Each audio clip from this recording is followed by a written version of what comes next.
proposer le numérique pour que les établissements, les équipes pédagogiques et éducatives s'en saisissent.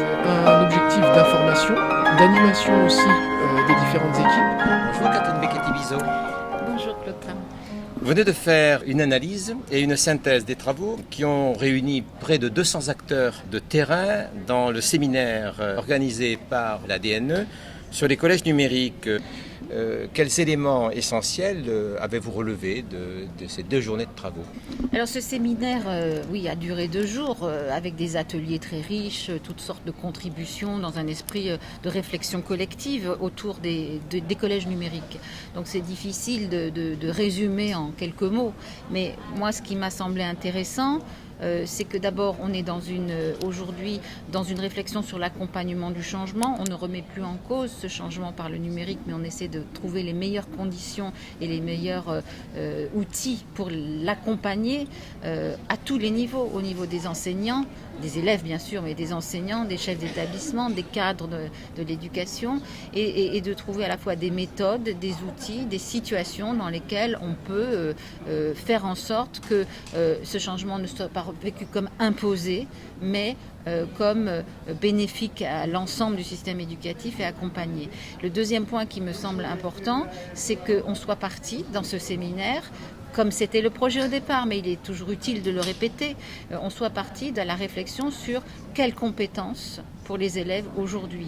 Comment les transmettre, et pour se rendre compte qu'on ne transmet pas des compétences, mais qu'on les construit à l'intérieur d'un scénario d'apprentissage, et que ce qui compte, c'est ce que les élèves apprennent à l'école. Et donc on a reposé cette question qui est la question centrale de toute politique éducative, c'est qu'est-ce qu'aujourd'hui, dans ce monde numérique, dans cette société, cette culture numérique, que doivent apprendre les élèves? Que faut-il que les élèves apprennent? Non pas quel contenu de savoir il faut leur transmettre, même s'il faut leur transmettre des savoirs, mais que doivent-ils apprendre et comment doivent-ils apprendre aujourd'hui?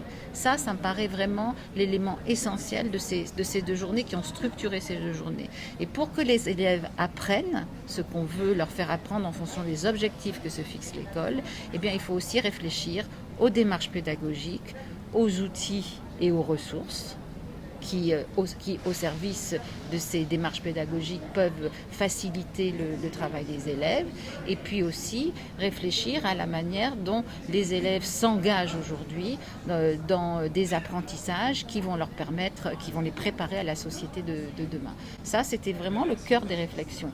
Alors bien sûr, on a parlé de conditions techniques, on a parlé de conditions juridiques, on a parlé de conditions éditoriales, on a parlé de repères pédagogiques, de cahiers des charges, de contraintes aussi, de freins. Mais la question centrale, c'était bien ce qui aujourd'hui doit être appris à l'école. Et moi, je l'ai résumé, alors c'est une proposition, par la réponse d'Olivier Reboul, qui était de dire ce qu'il faut apprendre à l'école, c'est ce qui libère et ce qui unit. Ce qui libère des compétences fondamentales, l'esprit critique, la collaboration, la recherche et la validation de l'information, l'argumentation, le raisonnement, la résolution de problèmes complexes, la capacité d'adaptation.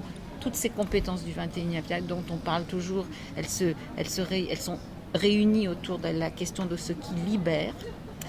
Et ce qui unit, ce sont toutes les compétences de collaboration, d'échange, de partage, d'entraide, de citoyenneté numérique.